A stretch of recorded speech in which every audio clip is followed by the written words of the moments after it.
ನಮ್ಮೆಲ್ಲ ಸಂಸತ್ ಸದಸ್ಯರನ್ನ ಭೇಟಿ ಮಾಡ್ತಾ ಇದ್ದೀನಿ.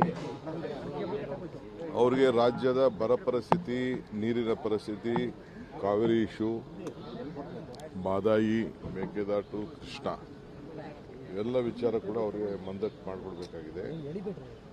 ಅನೇಕ ಪ್ರಾಜೆಕ್ಟ್ಗಳಿದೆ.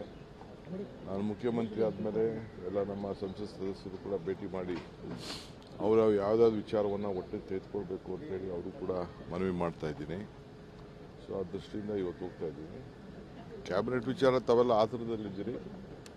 ಐ ಥಿಂಕ್ ಈ ವಾರದೊಳಗೆ ಕಂಪ್ಲೀಟ್ ನಾನು ಎಲ್ಲ ಎಕ್ಸೈಸ್ನ ಫೈನಲೈಸ್ ಮಾಡ್ತೀನಿ. Sir, you have called an important meeting of MPs in Karnataka. Yes, of course, we have to inform our MPs. For the first time after I became Chief Minister, I have called them. I have to apprise a lot of issues to them. They are very important. After that, I will call an all-party meeting here also. There are very senior leaders to be addressed. As soon as I come back, I will meet them also. I will meet the opposition leader, the former chief ministers and all.